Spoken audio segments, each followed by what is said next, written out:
Evening, everyone. Welcome to the Sharzine Beth-El Beit Midrash, the house of study. Of course, anyone who's been to yeshiva or in that type of world, perhaps you have actually been to one that is in real life. And when you walk into a Beit Midrash, there's a buzz. There's a buzz inside the room, a buzz of learning, a buzz of discourse, a buzz of debate, a buzz of Torah, and a divine buzz. To learn is a holy endeavor. In fact, we should all say the bracha to learn Torah together. Please say it with me. Baruch atah Adonai, Eloheinu melech haolam, asher kidshanu b'mitzvotav v'tzivanu la'asok b'divrei Torah. La'asok, to make busy, b'divrei Torah, with the words of Torah.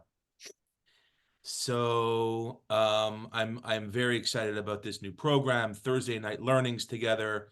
Rabbi Rubin is our teacher, of course, our rabbi, and his topic couldn't be more poignant for the maiden voyage of the virtual Beit Midrash. So without further ado, I turn it over to our Rabbi Rubin. All right. Thank you so much, Cantor Scotland. Delighted to see you all this evening. My plan is as follows. This is the agenda. So I'm going to say some very general words, very quick words about, in tune with what Cantor Scotland just said about Beit Midrash and Beit Midrash style learning. Then I'm going to take us through the texts that you've been sent, and I'm going to share screens so they'll be in front of us. We can see them. The goal there is to just go over them, the shot, make sure they're clear and understandable. Make some suggestions and ideas, and you are welcome to ask questions and to disagree with me, of course, and disagree with others. So that's going to be the shiur, you could say, the class, at least the first part of it. Then we're going to do breakout groups, and everybody's going to be divided into chavrutot, into study pairs. It's random. We didn't go through a list to think who might be with whom. It'll be done by Zoom, and that'll just be, we'll see. We were thinking maybe 7 minutes, something like that, in which you debate and discuss some of the issues we'll be talking about. And I'll set that up before we do it. So that'll be at about 8 o'clock. It's 7:35 now. So let's say it's 7 minutes, maybe 10 minutes. We'll decide what people want. Then we come back together and you'll share some of the insights you gained in that exchange. So, I'm going to talk a little bit about what to think about as you're going into that session with somebody else. So let me just say a quick word about Beit Midrash and about learning and about Chavruta, and then we'll get right into the text. So as Cantor Scotland mentioned, when you walk into a Beit Midrash, it often is loud. There's a buzz, right? You'll be in a room. It depends on the size of the yeshiva. There's not just a yeshiva. It can be in a synagogue, whatever, but it's the main study room, and there are often these little tables, and there'll be 2 chairs at each table. They're facing each other. And each person has a book, a sefer with them, and they're reading out loud, line by line or section by section. And they're, what do you think? Is this what it means? Do you agree? Do you disagree? And they're debating. And if you multiply that, let's say by 25 or by 50 or even 100, depending on the Beit Midrash, you can imagine it's noisy. Now, I want to point out this is very different from the Western library model, like at a university, where you go into a space that is as quiet as possible, and you sit by yourself, in a carrel or whatever, with your biology textbook or whatever it is you're studying. There, the idea is to be able to focus and concentrate by yourself. The Jewish mode of learning is very different. The idea is that you can't get at the truth of something, particularly a sacred text, without debating with somebody else, without reflecting your ideas against someone else's ideas. And through that exchange, the truth comes out, right? So what's important is not that I'm right or you're right. That what's important is that the truth comes out, presumably through that exchange. As I said, it can get quite noisy. Cantor was absolutely right. It has a real buzz. And, the rabbis famously said that, that when you have two Jews studying Torah together, the Shekhinah, God's, indwelling presence, dwells among them when they're studying Torah. Now, I used the wrong word there. I just said studying Torah. At least in Ashkenazi culture, and I'm sure it's very similar in Sephardic and Mizrahi culture. But the word that is important to use is learning as opposed to studying. So what's the difference? So learning is a variation probably on, like we say, we learn Torah. It comes from the Yiddish, lernen or lernen sich, right? What's the difference between that? Because there's another verb, studieren, right, to study. What's the difference? Studying is a kind of, I try to get to a sense of objectivity. I am studying science or literature, and and learning is more about engaging, right? It's connected to me. It's part of my identity. It's part of who I am. There's no pretense at, neutrality or objectivity. Lernen sich is to engage, to be connected to the text. So we learn Torah, right, which is usually the language that's used. And finally, the chavruta, I'll just say, right, it's an Aramaic word of chaver. And again, you have a study partner, you're reflecting and debating, and the truth comes out through your chavruta. Some people I have a Talmud chavruta. We've been learning together every week, once a week, still today on the phone for over 20 years. It's an amazing relationship, right? Because it's based on our learning Torah together. So it's the three of us, as my friend David Endorsky, myself, and the Ribbono Shel Olam, that is the master of the universe, God, right? So that's so there's that element. So this is anything but Western style, quiet study of, objective facts and so on. Okay, let's get started. So I have to say, so I'm going to share the screen, and we'll get right into it. Let's see if I can do this correctly. And wait, hold on. There's that. Wait, hold on. Yes, share. There we go. Can everybody see that? Great. Okay, agreeing to disagree for the sake of heaven. We'll see what that means soon. Rabbinic sources on how to debate and argue respectively. I want to give you my priors, my biases right from the beginning, and you'll forgive me. It's a bit American-centric in the following sense. One of the characteristics, the traits of American society now, and I'm, of course, not the first to say this, is deep, deep polarization, fundamental, seemingly irreconcilable differences between, right and left, Republicans and Democrats, coastal elites, right, those who have college educations who are in cities, and rural people who don't have college educations, and it's leading to some really scary things, and potential, like people say, potential violence. It's really quite upsetting. So part of my interest in this is to try and figure out how to avoid this kind of polarization. Now, we see it, of course, in Israel. I mean, it's been, you could say, suspended because of October 7th, but from what I'm reading in the Times of Israel, it seems to be coming back a little bit, that depolarization and divide. Now, Canada, it seems to me, almost constitutionally sane and kind of moderate in certain sense. But nonetheless, I mean, I'm following Canadian politics, and there's some real differences, and some of the same differences, albeit, with different particulars, as in the United States. It's not, there's populism versus anti-populism. It shares some of the very same trends that are happening worldwide and that are a great concern. So one of the most important things, I think, a task for all of us is to figure out how to disagree peacefully and civilly and to live with our differences. And I'll just say that this, we're going to get into these texts, but I'll just say, I argue about this all the time with my parents, I should say my mom and stepfather, who are like liberal Democrats in Southern California, in a blue state that is a Democratic state. They're very passionate progressives. But the way they speak, I mean, they say this all due respect, the way, let's say, my mother speaks about, Republicans in rural areas is deeply concerning. I mean, it just is like they're seen as evil. But I have to say, I have an uncle. He was my dad of blessed memory's brother. He is, he is my dad's brother. wonderful guy. He's a huge Trump fan and very right wing. And the way he talks about liberal Democrats, it's the other side of the picture. And if you think about issues like in the United States again, and this is more contentious than here, abortion rights, gun control, all sorts of things, there is just an unbelievable sense of a conflict, of a divide that is vast.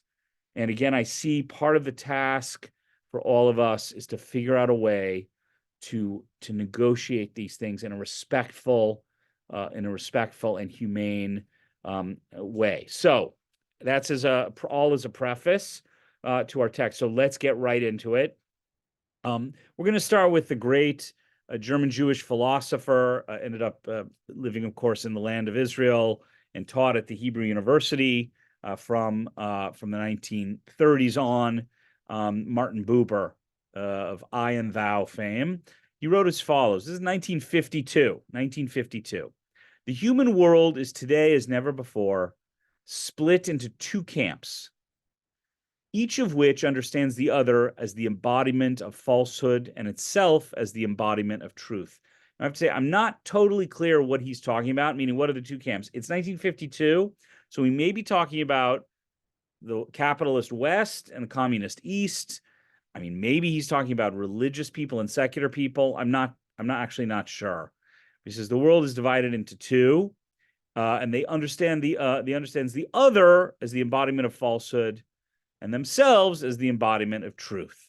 Each side has assumed monopoly of the sunlight and plunged its antagonist into night, and each side demands that you decide between day and night.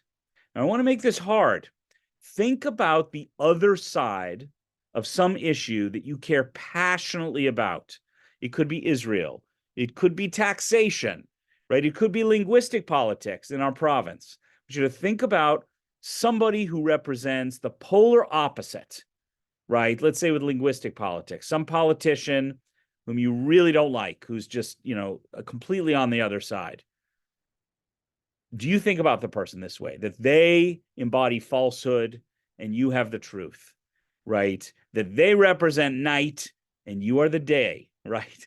So I want to make this hard on ourselves, right? That this is, I want to really think about the other side. Okay. So now we'll leave Buber behind. And if you have, so I can't see all of the screens, right? I'm looking at the text. But if you have a question, you may have to interrupt because to unmute yourself so I'll hear you, because I can't see all of you. All right, our first text is a very famous one from Pirkei Avot, from the foundational ethics in the Mishnah, roughly 1800 years ago.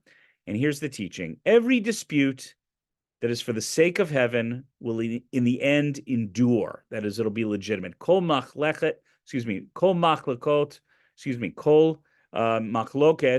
shehi l'shem shamayim, every machloket, every disagreement, right, from chalek, right, a piece, a part, this is a disagreement, which is l'shem shamayim, in the name of heaven, sofa lehitkayem, right, its end is to be legitimate or enduring. But one that is not for the sake of heaven will not endure. Which is the controversy that is for the sake of heaven? Such was the controversy, right? So what was the machloket that was l'shem shamayim? That was the division between Hillel and Shammai. These are two great sages, roughly from the early 1st century, right, who disagree about everything, and their disagreements about Torah interpretations are throughout rabbinic literature. And then later, the Beit Hillel and Beit Shammai, their academies. But this was for the sake of heaven. And we'll find out what that means in a moment. And which is the controversy that is not for the sake of heaven? Such was the controversy of Korach and all his congregations. Zo machloket Korach v'chol adato. Okay. Now, this is a little confusing. Like, what's so great about Hillel and Shammai? What does it mean that it's for the sake of heaven? And what was so bad about Korach? Korach in the Torah, right, in Sefer Bamidbar, who rebelled along with others against Moshe and Aaron's leadership. All right, so fortunately we have a very wonderful commentary from Rav Ovadia Mibar Tanura, right? It's actually, that's in Hebrew, right? Ovadia Mibar Tanura. It's Rabbi Ovadia. He lived in the town of Bertinoro, which is, let's see, it's near Ravenna, if anybody knows that in Italy. That is northern Italy, sort of east, right? So it's on the eastern side. And he was in the 15th century, so the 1400s. And he's great commentary in the Mishnah, and here he explains it for us. Regarding the argument which is for the sake of heaven, so what does that mean? Answer. The purpose and aim that is sought from that argument is to arrive at the truth, right? That's lahasig ha'emet, to get to the truth. And therefore this endures. And with the argument which is not for the sake of heaven, its desired purpose is to achieve power and the love of contention, meaning I'm right, you're wrong. I'm smart, you're not, right? And so on. I win, okay? So that is not for the sake of heaven. As we found in the argument of Korach and his congregation, that their aim and ultimate intent was to achieve honor and power, right? So shetachlit v'sof kavanatam hayta bakashat hakavod, searching out kavod, right? V'hasrara hayu lehefech, and the right, and sorry, it was achieve kavod and srara, which is power, and the opposite vayu lehefech, and the opposite ultimately was achieved. Okay, let me stop there. I want to make sure I'm being clear. Does this make sense? So Hillel and Shammai would argue, but their argument was for the sake of heaven, meaning they may have disagreed, but they're trying to get to the truth. Whereas Korach and his congregation, his people, were not. They were trying to self-glorify, get to power, being right, and so on. Okay? So already we get a sense that argument is fine. Not only fine, it's, you know, it can be heavenly, it can be godly, but but there's a condition. The condition is it has to be about the pursuit of truth and not just being right, not self-glorification, and not dissing, so to speak, insulting the other. Okay? Okay. All right, we're going to move on. We have a number of texts, so I'm going to go a little quickly, but please, if something's not clear, let me know. If you have a question or disagreement, let me know. Okay, so now we're in Eruvin. This is in the Babylonian Talmud, and we have a text on Daf Yud Gimel on 13. Here we go. Amar Rabbi Abba, Amar Shmuel. So Rabbi Abba said, in the name of Shmuel, for 3 years, Beit Shammai and Beit Hillel disagreed, right? Shalosh shanim nechlaku Beit Shammai Beit Hillel. No, nechlaku, machloket, same roots, right? They disagree. It's Beit Shammai, the house of Shammai, meaning his academy, his students and Hillel's students. They disagreed, right? Each school, you could say, it was a philosophy. They had a different approach, and they disagreed. The halacha is in accordance with our opinion, said one, right? These said the halacha is in accordance with our opinion. And these said the halacha is in accordance with our opinion, right? Halacha kmotenu, it's like us, right? We're right. The others said, no, halacha is like us.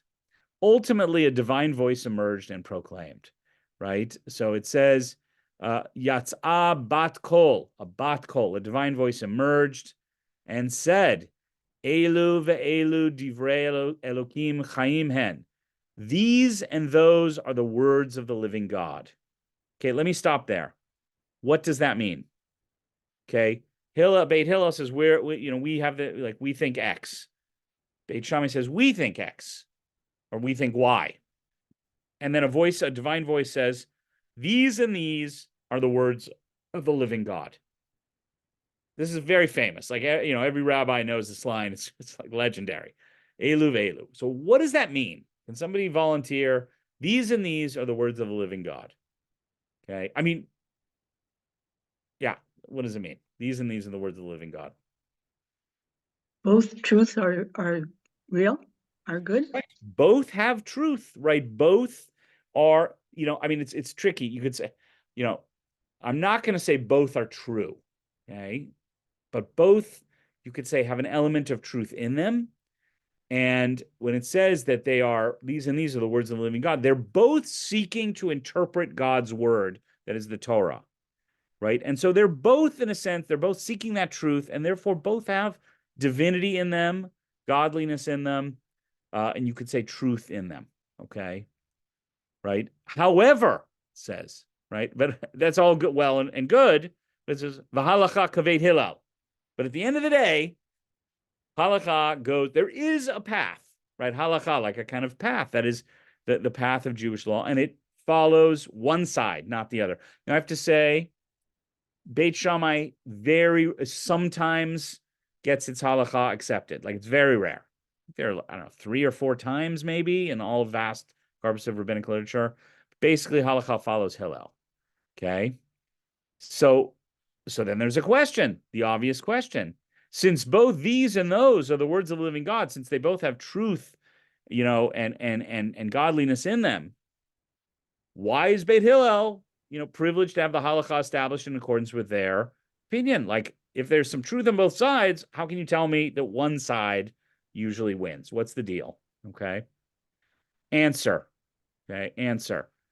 Beit Hillel, that is this academy, they were agreeable and forbearing, right? They were agreeable. They were mipnei shenochin va'aluvin hayu, right? They're more sort of, I don't know, gentler or more, it's in modern youth parlance, they were chill. They were more able to sort of deal with difference and weren't as, I don't know, rigid, and so on. And then the editor here says, showing restraint when affronted and when they taught the halacha, and this is key here, this is my favorite part, right? V'shonin divrehen v'divrei Beit Shammai, right? So they would teach their own opinion, and they'd also teach the other side's opinion, right? They were agreeable and forbearing, and they would teach both their own statements and the statements of their opponents. Okay. Now this is just, we could stop right now because this last line is just the best. Moreover, it says, v'lo od ela, right? Moreover, shemakdimin divrei Beit Shammai li divrehen. They would prioritize the statements of the other side, right? In deference to the other side. I mean, that is really something, right? That is really something. That's like, if I'm an Anglophone in Montreal and I can't stand the linguistic politics of some of the people, in provincial government, not only do I respectfully and accurately depict and describe their position, right, with respect, I actually, I sort of talk about it first. I prioritize it. This is what they think, right? I don't agree with them. This is what they think, and we're going to talk about it first, right? And so on. And then only then do I talk about my own position and why I disagree. I mean, that is a high level of a kind of holy disagreement, right? A holy disagreement. So I just want to say right now that I'm going to suggest that this mode of respectful and deferential, but nonetheless serious debate and argumentation is one of the central modes of Judaism. Full stop, sof pasuk. This is a way of being Jewish, right? There are disagreements and debates on every page of the Talmud, right? I think without exaggeration. This scholar says this, this scholar says that. Why does this scholar say this? And they debate and so on, right? And it's our mode. Okay, pushing on because I want to give us time for a chavruta and discussion. All right. So this is from the Tosefta. The Tosefta is a little bit complex. It means addition, basically, and it's the Mishnah level. It's Mishnaic material. There are debates about it. Exactly. It's Mishnaic material that didn't make it into the Mishnah. It might be in addition to the Mishnah. It might have been intentionally excluded from the Mishnah, but it's sort of from Tanaitic material, right? Material from that time, from those rabbis. It's not in the Mishnah, but rather in the Tosefta. So there's fierce scholarly debates among modern academics exactly what's going on there. Is it parallel to it? And so on. Anyway, we won't go down that road. Okay, despite the fact that Beit Shammai debated with Beit Hillel regarding, in this case, it's from Tractate Yevamot, so regarding marriages, Beit Shammai did not refrain from marrying young people from Beit Hillel, nor did Beit Hillel refrain from marrying young people from Beit Shammai. Rather, they act in the interest of truth and peace between them. Ele nahagu ha'emet v'shalom beinehen. Right? And then we have a quote from Zechariah. They love truth and peace. Ha'emet v'shalom ahavu. right? So quite amazing. I mean, does everybody understand the significance of this? So you're going to let your daughters marry. You tell me.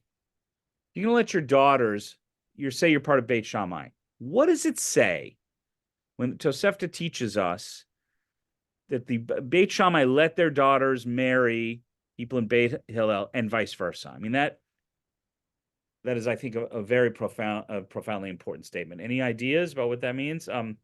You're nodding, Georgette. What do you think? Well, there's respect and understanding and respect of the other. Good. If you're willing to let them marry each other, so what does that say? Hint, hint, about your conception of the Jewish people. We are one people. That's right. So I may completely disagree with them. I might think that they are completely off the mark on how they interpret marriages. I disagree to my last breath, but we're all part of the same people. We're all seeking truth and God and what God wants from us. And so therefore, we might disagree, but your daughter falls in love with my son, gay gesund, like it's all great, right? So they're still holding it, because disagreements can lead, of course, to a fundamental break, to even, God forbid, I mean, even like civil war, right? And of course, in rabbinic times, there were very serious debates and disagreements among and between Jews. Remember, the rabbis attributed the destruction of the Second Temple by the Romans to sinat chinam, to baseless hatred among Jews, right? Different factions who hated each other, even some people killing each other. So, in my own country, the United States, disagreements about slavery led to the attempt to break from the United States and create a Confederate Republic, right? It led to war. So here, part of the same people, we seek truth, we seek peace, even though we disagree. Okay. All right, so here we go. I'm going to read this one In the quickly. context, was that text actually also, was it also an issue of whether or not people were actually eligible to be married? Like, was it a wider, I don't remember where that text is from, but was there a bigger issue even that was saying, even though? Right, it's part of a larger debate about your proper status and yichus, and like, can you marry can these people be married to that people? So that's the larger context. But I think here, just the statement that you have these different approaches, they're still allowed to marry each other. The important thing is this sense of unity. But yes, it's part of a broader discussion about marital status. That's for sure. Okay, Tosefta Sota, another tractate. Perhaps it will arise in one's mind that since Beit Shammai declares impure, right? So they say, mitam'in, right? That something's tameh. Beit Hillel says it's tahor. So-and-so prohibits and so-and-so permits. So why should I study Torah? So this is the thing. Okay, what does that question mean? Right? Why should I? This is a powerful question, right? Right? Ani lamed Torah me'ata, right? Meaning, should I? They say, one side says this thing is pure. One side says it's impure. And then the Tosefta says, right, why should I henceforth study Torah? Why ask that question? Right? Why ask that question? Yes, Archie. You're muted, Archie. You're going to have to unmute yourself. Archie, we can't hear you. You're muted. Yeah, I didn't want to comment. I was just making a gesture to myself. It's okay. Sure. Okay, no worries. So why say Beit Shammai says it's impure, Beit Hillel says impure. I mean, this is a crisis. Why should I even study Torah? Right? That's kind of a bit odd and dramatic to ask that. Right, Georgette, I see your hand, but I want to see if there are others who might want to comment. There's Tammy. Tammy, please go ahead. Hi, thanks. Well, if nobody can agree and if you can't have a consensus, then how are you supposed to study? What are you supposed to do? Good. If the Torah is supposed to be a guide, are you telling me, I mean, look, either the shrimp is treif or it's kosher, right? Or either this vegetable or this clothing is pure or impure. I want guidance. I want truth. And this, by the way, and we're going to get to this, there is a problem with this approach, right? That you could say it leads to a lack of clarity and a lack of I don't know what you would say, stability, reliability, right? There's so many voices. I need to know what's what. So is this approach opening things to relativism and to even to nihilism? Why study Torah? One says pure. I need to know, is it pure or impure, right? So it goes on, right? Scripture teaches words, devarim, the words. These are the words, lots of quotes. All of these words, and then the Tosefta says, all of these words were given by one shepherd, that is Moshe. One God created them, one benefactor gave them, the blessed master of all deeds said them. Now make for your heart chambers within chambers and bring into it the words of Beit Shammai and the words of Beit Hillel, the words of those who declare impure and the words of those who declare pure. And this, to me, again, an amazing teaching, because what you might think is, well, if this side says X and this side says Y, I mean, there's only one God, right? So which side's on God's side? What's the truth? Are there two gods with two truths? And the answer in this rabbinic text is no, right? There's one God, right, who essentially, right, one God created both sides, right, who said them both. It's up to us to open our hearts and bring both sides into our hearts. The words of those who declare impure and the words of those who declare pure. You follow this? I mean, this is really quite, the problem is our problem, right? Because you might say, well, I can't handle this. It's too much chaos, too much relativism. Give me the truth. Give me the one clear voice. The rabbis will have none of that. It's like, no.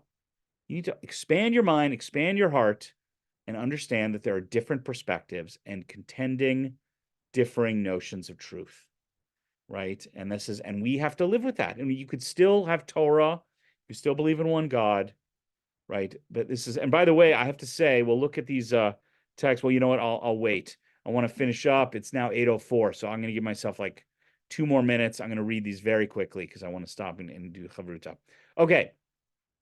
The teaching about this is a responsive, a tshuva from Igrot Moshe, that is Rabbi Moshe Feinstein, died in 1986, who spent most of his life in New York, was one of the great poskim halakha in the 20th century, very authoritative in North America. Here's what he said. The teachings about the disputes between Beit Hillel and Beit Shammai are brought to teach you that they treated each other with love and fellowship, ahava v'reut. Moreover, we learn in the Talmudic tractate Kiddushin what is the meaning of the phrase enemies in the gate. So what he might be suggesting, they're enemies, but they're in the gate. They're in the same place.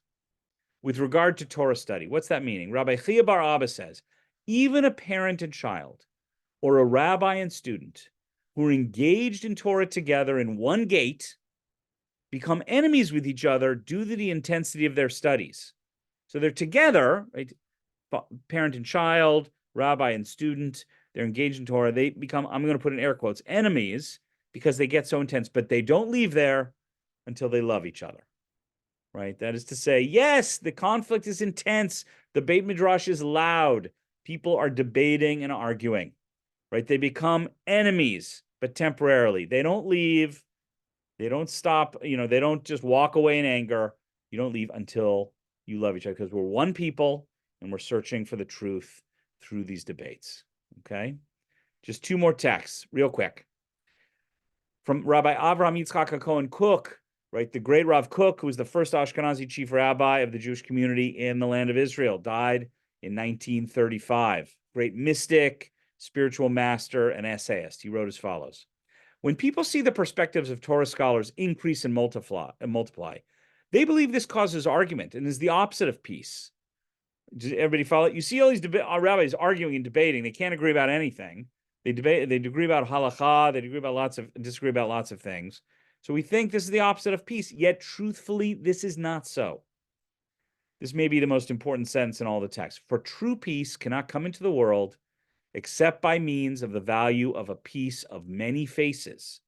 A piece of many faces, right? A piece that is various, multitudinous, right?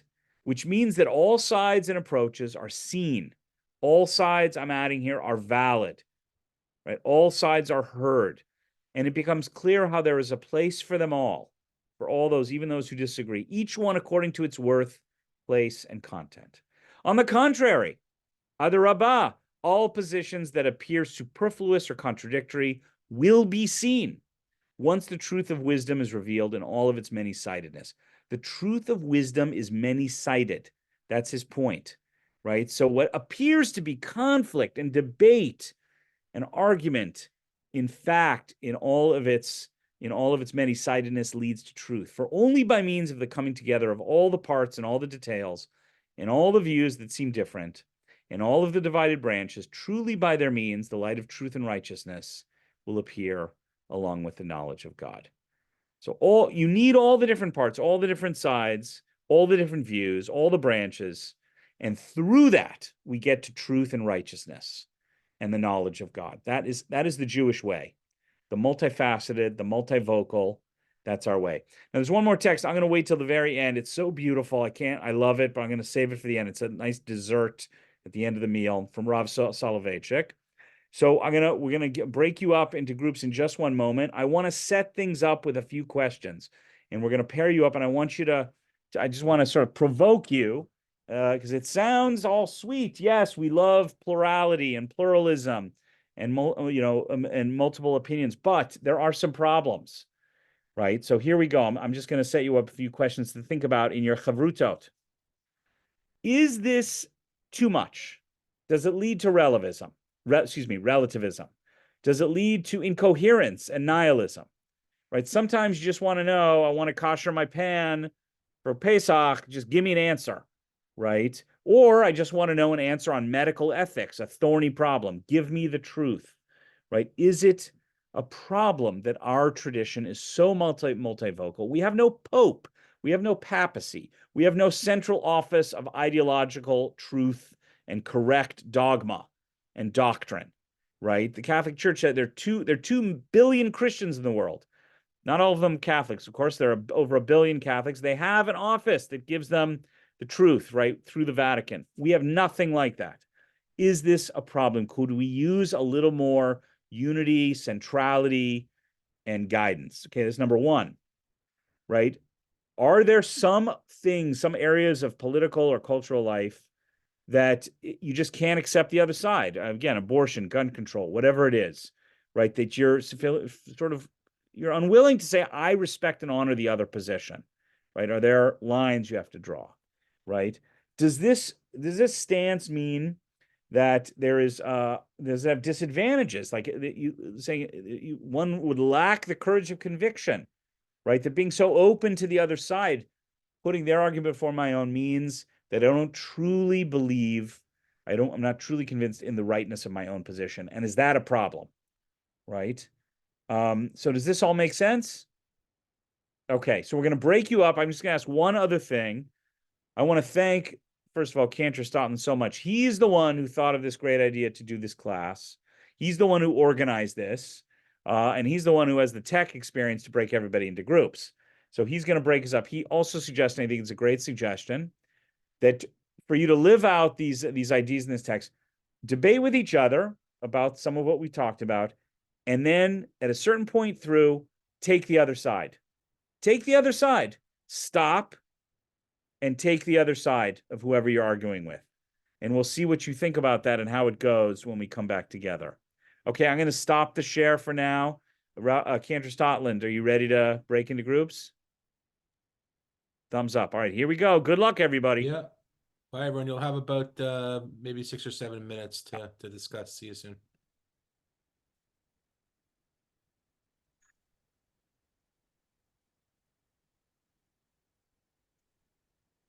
Room 5.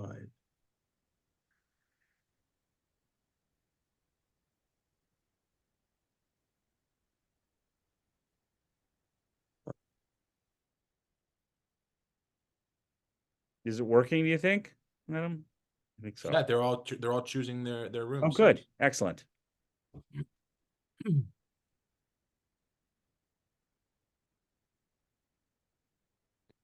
I don't know if Martin Berger and Ken, Esther.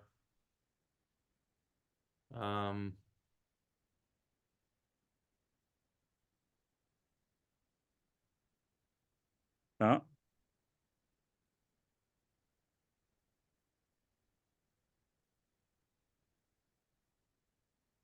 I'm gonna remove them.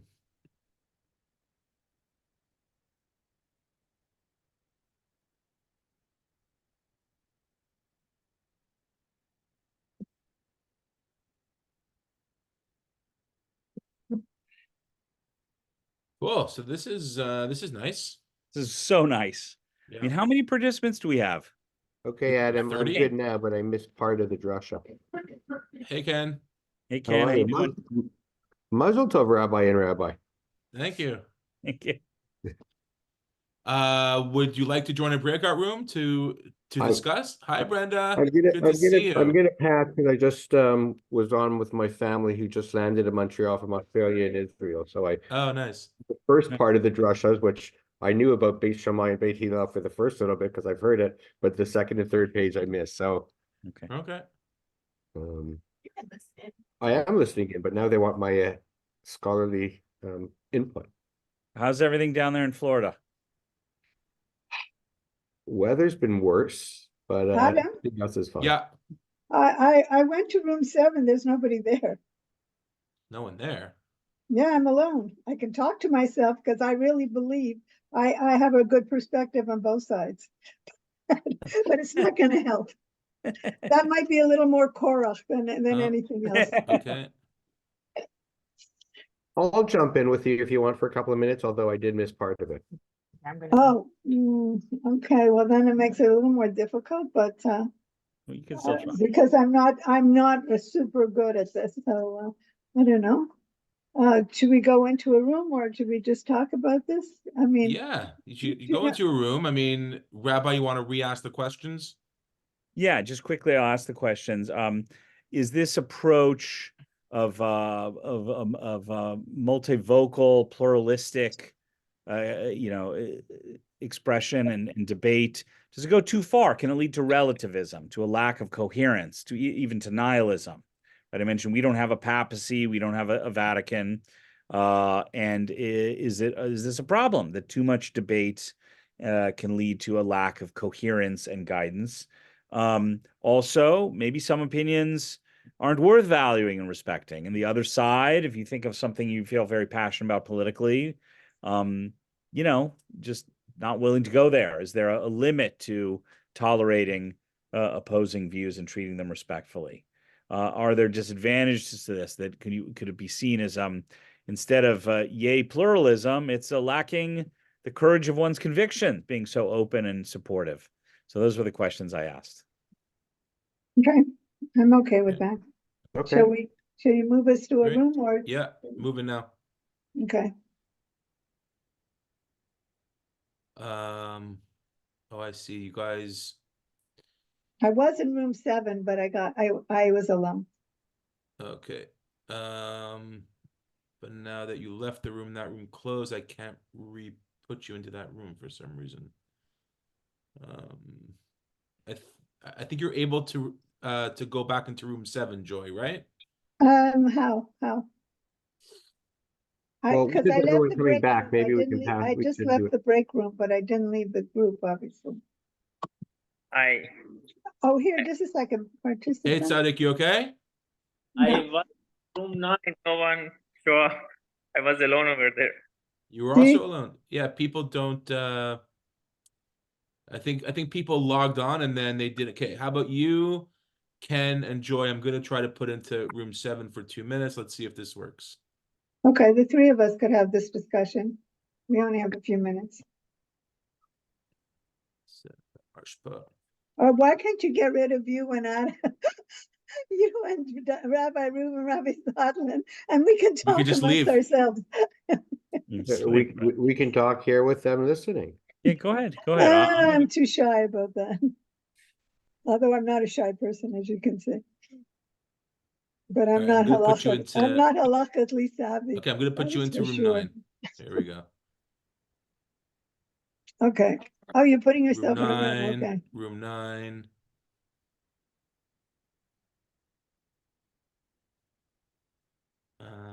You should have gotten an invite to room 9.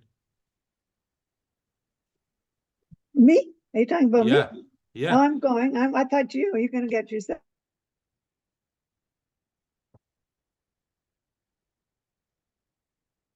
Yeah, when people, let me how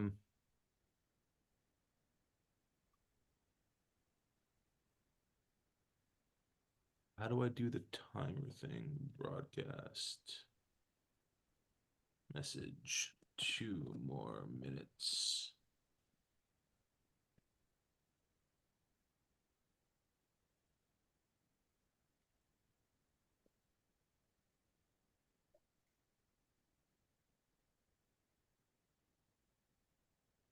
Rabbi, I have a question, if you don't mind. Yes, please. You ask about like both sides should start to like conversation, agree or disagree with each other. But what if like one of the sides is really honest and follow like the Torah, follow the rules, but other side try to fool him or cheat on him to like bring his own opinion on top of that argument, and he knows from his bottom his bottom of heart knows that the thing that like arguing with other one is not right, but he tried to convince the right person to do a bad thing or to go to a bad way. Right. So that's a great question, Sadiq. I mean, I would say, you know, just standing on one foot, as they say, my first response is that, you know, that's not the notion of machloket l'shem shamayim. That if one side is not, there are certain guidelines. You're supposed to be seeking the truth, and you'll see this last text that I'll cite from Rav Soloveitch. He says that there are certain rules here, right? Like, yes, there's debate and disagreement. If somebody's being willfully dishonest and tricky and you know, and deceptive, so then you can't really engage, I would say, in an honest debate according to the text we've learned, which it has to be, you know, l'shem shamayim, like you're pursuing the truth. So it doesn't work in all cases, right? It's not a universal. There have to be some guidelines and rules for sure. It's a good point. But we can see in our real life, like we can see these things happening. Yeah. Like the bad guys try to like convince the others that they are good. That's right. All side of the like or every day in our everyday living, we can see that. No, it's true. Listen, it's true. I feel like this to me works best when I'm thinking about someone with whom I have a profound disagreement, but they have good intentions and they are honest in their convictions. We just disagree, right? So that's what, you know, that's sort of what I'm talking about, and what these texts I think are talking about. But in the case you cited, I'm not sure it's possible to have productive and honest machloket l'shem shamayim, right? A debate for the sake of heaven. I think it doesn't really work. Thank you. It's like Korach, you know, debating Hillel or something. Like it's two sides don't work. It looks like we're coming back. Thank you, Robert. You're welcome. Yeah, I think we're back. Are we back? Yep. Okay, so I'm just gonna click that thing. There we go. Okay. I can't wait to hear how it went. Who has, particularly somebody who hasn't spoken yet, who would like to start off and just report back? Did you try and take the other side? Did it work? Did you have any productive insights about your discussion? Please, who's going to start first? I'm going to just call on Anna, just because I see you, Anna. You're muted, Anna. I can't hear you. There we go. Well, Tammy and I seemed to agree more than disagree, and we didn't get a chance to reverse positions because the truth is we weren't coming from such opposite ends. But it seemed to us, or we did agree on the fact that it seems that the process itself is the key here. That learning to listen and to hear and to accept validity of the other, not necessarily as the ultimate truth, but that there is some validity in the other side, is really what it's about. Is the actual process is what counts, as opposed to the conclusion. The conclusion, the end point. Right. That's great. Thank you. That's actually, you just gave a nice, whether intentionally or unintentionally, a nice description actually of Talmudic study, which is really I had a teacher who said this. It's not a law code, right? It's about the process. It's seen as a divine process of trying to reach some sort of truth, and it's never ending, and there's no final conclusion, right? Correct. That's great. Thank you. Great. Who else? Thanks so much for starting, Anna. Who else would like to share? This is Marilyn. Hi, Marilyn, please. Hi there. Hi. So Georgette and I also had, in truth, agreed, and we're more in agreement than disagreement, but I tried to take another perspective. And one of the things that arose was I said that one has to have the capacity to be able to respect another person's argument and also consider it but there are those that have the breadth of a mind to do that, and there are others that don't feel secure enough, and they can't. Having this, as you said, is just too much. Having the choice. Thank it you. all Interesting. Yeah. No, I hear you. Thank you for that. That's great. Anyone else? Other thoughts? Yeah, I'm just saying, guys. Joy, please. I was just saying, just in also to add to Marilyn, I think maybe what we're saying is one is ego, which is what the Korach is all about. Yes. And that basically is saying, I need to win. It's really important that not my perspective, but my view is reached. Whereas when we look at perspective on a continuum, and there's a higher purpose, which is the reality of the truth for Hashem or God, or our godly truth. Maybe you talk about kashrut or whatever, because it's a little bit weird when we talk about, how do you kasher something for Pesach, that kind of discussion. But if we don't go there, right, sure, and go into the higher levels, then I think that we're talking two different levels. One is what we normally do, and unfortunately what's happening in Israel it's become not one, we are people, we are one, but we were divisive. We became two egotistical sides. That's why the clash comes, because we're not working towards godliness. I see. Wow. That's beautiful. Interesting. Thank you so much, Joy. I really like that. Other comments? Roz, go ahead, please. Oh, Roz is my representative. Okay. Well, in our group, we didn't really disagree on anything, and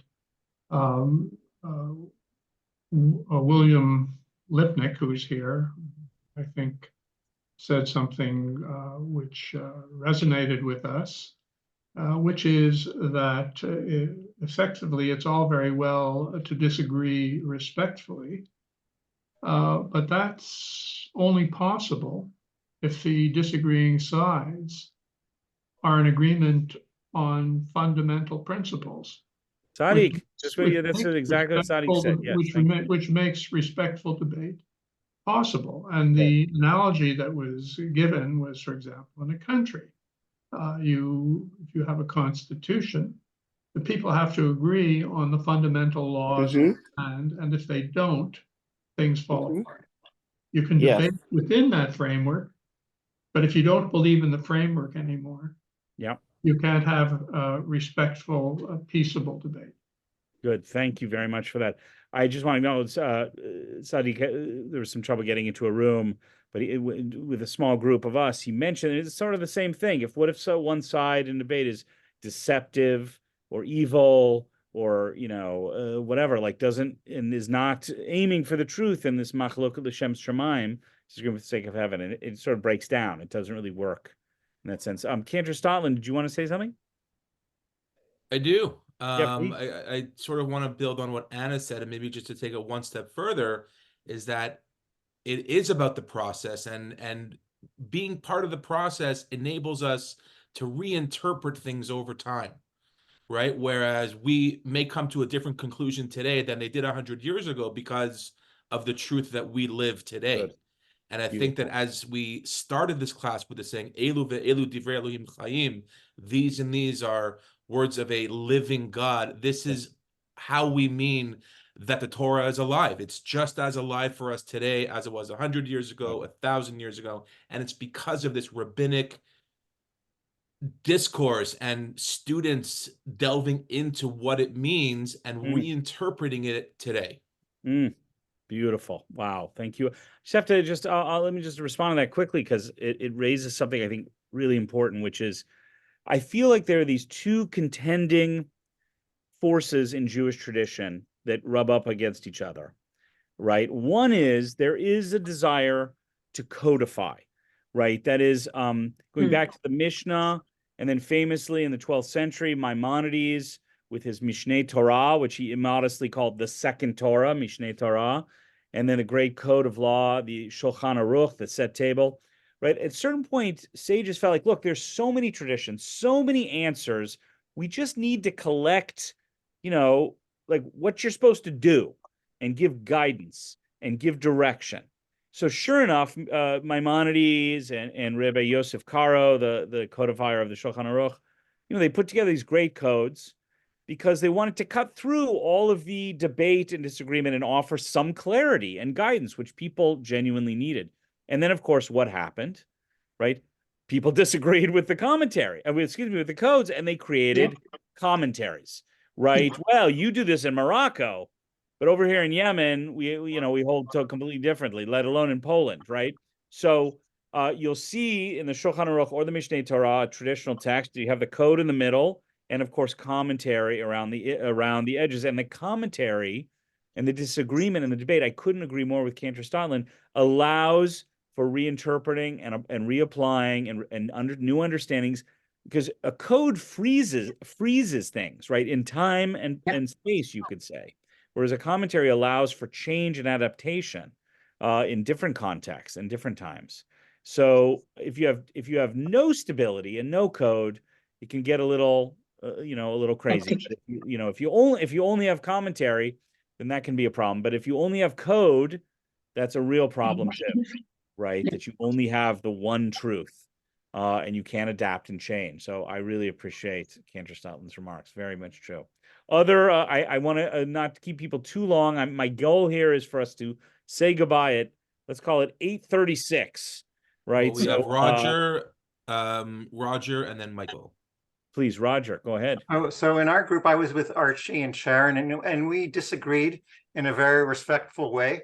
And we felt that the process was very important, and it was important to understand the other person's point of view. And I think Archie was more of a peacemaker than me and wanted to have everyone, accept each other's truths. Sharon felt that, she has her truth and she doesn't have to give up her truth. And I had trouble with this relativism, and I felt that we needed to sort of land somewhere. And it made me think of the deans of the Ivy League schools who said, the answer is contextual. At some point you need to land somewhere. Right. Yeah. Great. Thank you, Roger. That's great. I love that. Refreshing. And who was next, Cantor Stotland? There was Michael. Oh, that's us. Okay. So just really quickly, we also agreed about the process being very, very important. We also thought when you have to restate the other person's points and even prioritize them, it frames this conversation in the cognitive versus an emotional. And in a cognitive, you can have a more reasonable conversation. So it puts you into that frame. We also thought it was really important not to make you wrong to make me right. So that was part of, again, keeping it more objective. These are your points. These are different points. And then in our group, we talked about, because we did talk about politics a little bit, some hot issues here in the United States, but they talked about breaking down the issues into movable parts, and then what can we find that we could agree on. So it was kind of like a nonviolent communication twist to the process. So that's kind of what we debated over in our group. Wow, thank you for that. That's great. Sounds really fruitful and productive. I love that. It was positive. Sharing that. Anyone else? Before I conclude, I have some concluding text I want to look at. No, we good? Sorry, Bill.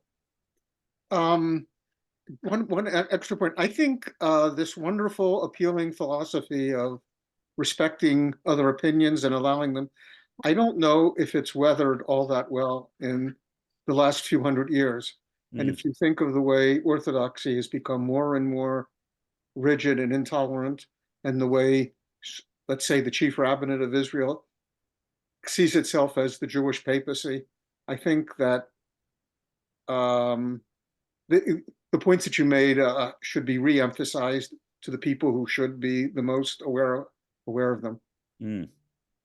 Okay, point well taken. Although I hear you, I have to say there is actually great disagreement and an argument within Orthodoxy. They argue, with each other about a great many things, both in Israel and in the diaspora. But I hear you. What would be interesting is to have a debate, let's see, with a very Orthodox person and see if we can follow these rules, right? Of Machlok L'Shem Shemaim. But yes, thank you very much, Bill. And I think also the secular side also feels it holds the Holy Grail also in a similar way. Also, and there's cancel culture, which is very much present. Yeah. That's right. I mean, I think there's a lot of intolerance to go around. That is, thank you very much, Roger. So let me just conclude with the following. I want us to share two, I'm going to say, opposing texts very quickly. They're short. One is from, of all people, the Beatle, John Lennon, and the other is from the great Rav Soloveitchik. So to me, they're one of the worst songs ever written. I can't stand it. And you'll feel free to disagree with me, in a respectful way, of course, is the song Imagine by John Lennon, which many people really like for its beautiful spirit of unity and brotherhood and so on. There's an Israeli scholar, a wonderful scholar at Bar Ilan, who wrote an entire book based on arguing with that song, right? Quite a good book. In any case, what's the problem with the song, right? So it's totally against the spirit we've just been describing and debating. Why? So here's some, I'm not going to read the whole thing, but he famously says, imagine there's no countries, it isn't hard to do, nothing to kill or die for, no religion too. Imagine all the people living in life in peace. You say I'm a dreamer and so on, but the world will be as one. Okay. And this has always been, like you could say, a kind of beautiful 60s vision of unity and hope. I see it as a vision of a kind of totalitarian nightmare, right? No, because he's right. Religion, nations, it leads to conflict. It leads to, to obviously great, great problems, even wars and so on. But to me, the answer is not, we all should be the same. We all should be one. The Jewish response is, we need to learn, we need to value difference and diversity and distinction, and then figure out how to live with it and honor and respect the other, not just erase differences so that we're all one, right? I don't want to be in a world in which we're all one. I want to be in a world in which there's a gorgeous mosaic, to use a metaphor, of distinction and difference, including our own very distinct and wonderful Jewish people, which is not like everyone else. And that's a good thing, right? But we need to figure out how to live together without, again, what I see as a kind of dystopian vision of bland homogeneity. So that's on the one side. The other side is one of my favorite texts from Rav Soloveitchik, one of the great thinkers of 20th century Judaism, Talmud teacher at Yeshiva University, and lived in Boston. So I'm going to share the screen again, and we'll conclude with this amazing text. Okay, here we go. Let's see if I can find it. Share. Okay, can everybody see that? See, okay, here we go. So he's describing his Talmud class at YU, and he says the following. He says, I start the Gemara Shiur, right, his Talmud class. I don't know what the conclusion will be. Ah, there we go. I don't know what the conclusion will be. He's Rav Soloveitchik. If anybody knows what the conclusion will be, you'd think he would. No, it's an open-ended process. It's about the process and not, Anna, exactly what you were saying, not the end point. Whenever I start the shiur, the door opens and another elderly person walks in.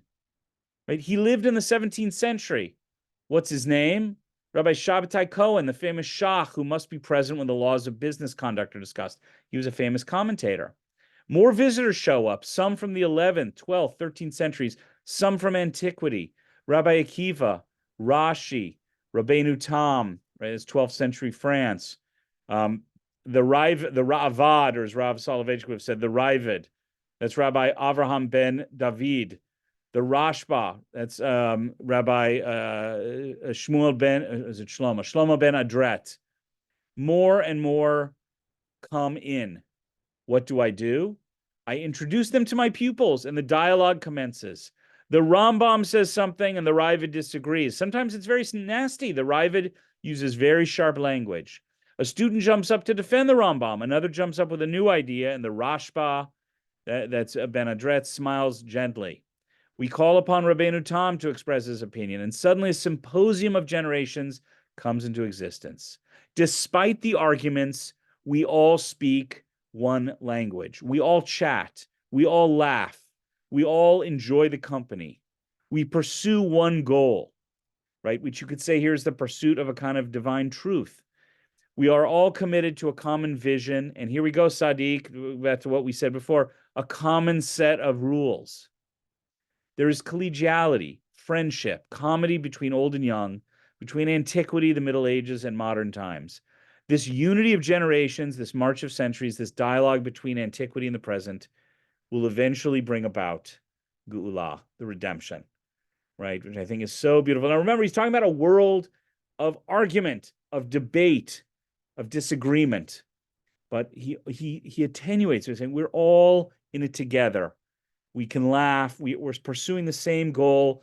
There are certain rules we observe, and even in our fierce debates, right, we can still dialogue with our ancestors and with our fellow Jews and fellow human beings, and this is what will bring about redemption of the world. So I'll leave it there. I totally love that text. Let me stop the share. And I want to thank everybody for diving in with good spirit and openness. And I really am grateful, as I said, to Cantor Stotland for organizing this, for letting me be the first teacher. And he is going to be teaching next. We'll have a whole variety of interesting and wonderful teachers in the coming Thursday evening. So it's great to see you all. And I look forward to seeing you soon, God willing. Take care. Yes, God. Thank you. Thank you. Rabbi. Shabbat shalom, everyone. Thank you. Thank you very much. Thank you, Toda Rabbi. rabba, good Shabbat Shabbos. Thank you. Have a good Shabbos. Be well, everybody. Thank you. You're welcome. Thank you.